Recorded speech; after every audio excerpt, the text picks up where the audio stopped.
It is past midnight on a Monday. No, technically it's a Sunday. This is being recorded on my MacBook because my memory card is full. Um, and I'm sorry if my stomach is making noises because I'm kind of sick. Um, but I'm gonna try to do this without editing.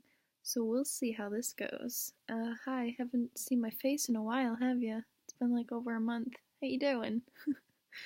Um, I kind of just wanted to talk about reading for a little bit if anyone wants to listen. so I okay. I'm not good at doing one take things. But I grew up like gifted. Not really, cuz I've always been very bad at like math and science, but I started reading like really like complex chapter books in kindergarten. And I don't know if that's extremely advanced, but like everyone treated me like it was. So, um just to like set the stage for this conversation, that was my reading level in kindergarten. My stomach. Oh my goodness. Okay. I'm sorry about that. If it bothers you, I don't mind if you have to not watch this video. But, um, see, this is why I need editing. I'm a mess. I'm gonna try to make this just about like 10 minutes. Oh god, I like can't speak. um, but I think it was, I think, okay, so if you've probably heard of this author, Stephen King. He writes really, like, advanced novels, and they're huge, and they're amazing, but they're, like, really big and really complicated. But I started reading his books when I think I was in third or fourth grade, so that's a bit advanced. Like in seventh grade, I would be reading them, and my teachers were confused. They thought I was just like faking reading it. No, I've been reading that since third or fourth grade. Um, so as a result of that, I never got any educational testing until very recently because they're like, "Oh no, you're smart. You don't need that." It's like just because I can read really fast doesn't mean I don't have other issues. But that's another topic for another day. I just thought I'd mention it. Um, so I've always been like a very big reader. Like, and I keep looking this way because that's where all my books are. But like I was always friends with the librarians at school, and at my elementary school, you were only supposed to take out two books at a time in your library period, which was once a week. But I was allowed to take out, I think, the joys of filming on my MacBook.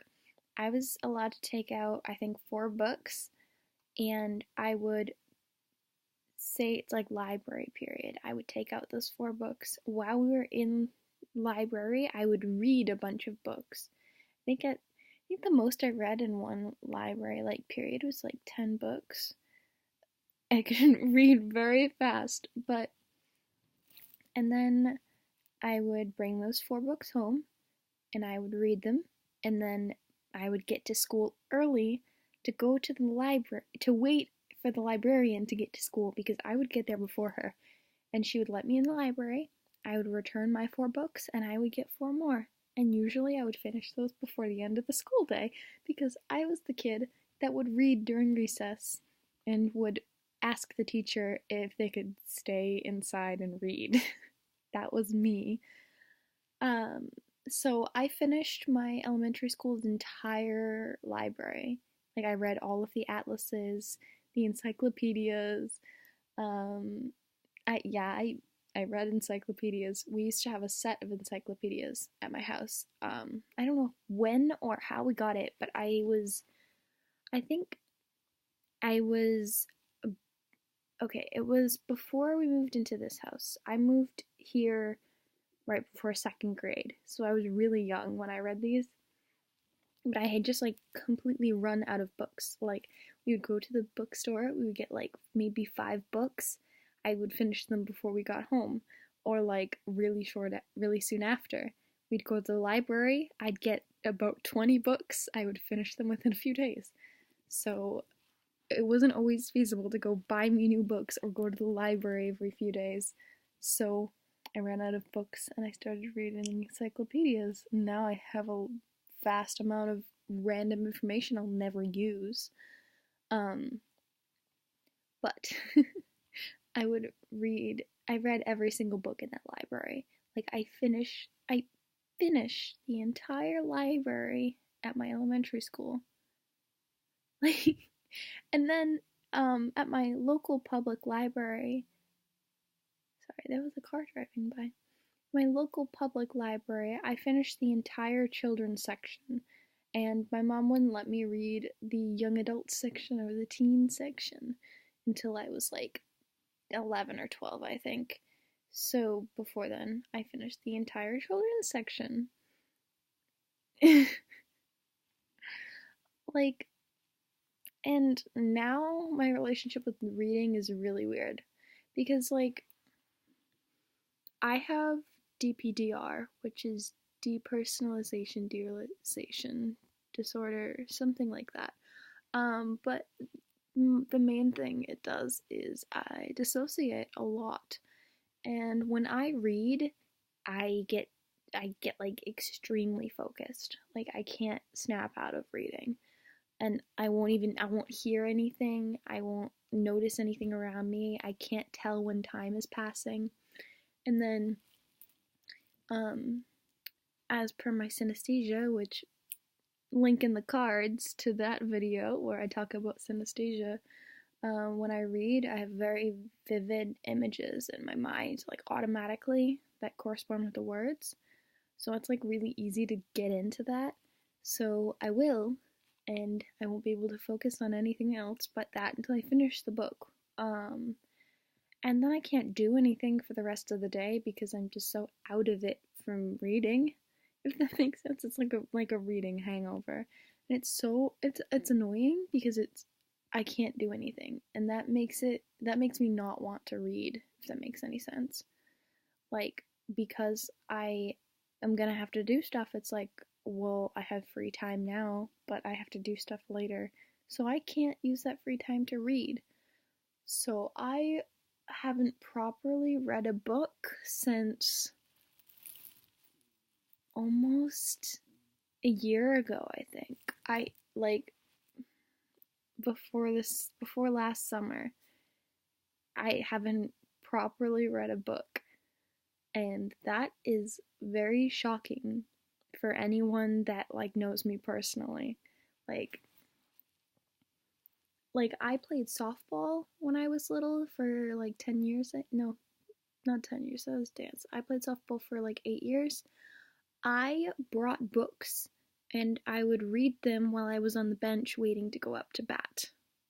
And if I was allowed to, I would have been on that field reading the books. Oh my goodness. But it just frustrates me how hard it is to get myself to read now because of my dissociation. Because I dissociate so much that, like, I can't read when I'm dissociating. It doesn't work. Nothing, it goes in, it goes like in and out. Like, I almost said in one ear and out the other, but I'm not listening to anything. But if you get that concept, you know what I mean. But it's frustrating. And I was just thinking about that. And I wanted to talk about it. So I did that. Let's see if I actually upload this. If I do, hey, I posted a video called Home, which is okay. And then I also posted a video about, not about, but like just selective mutism, because I have that. So you can watch those. They'll be in the cards or like over here somewhere. I don't know. Subscribe if you want to. Do whatever. Comment down below if you want to, if you have any similar experiences or you just want to chat about this kind of stuff. I think that's it. And I've talked for 10 minutes now, so I'm gonna go to bed. Bye.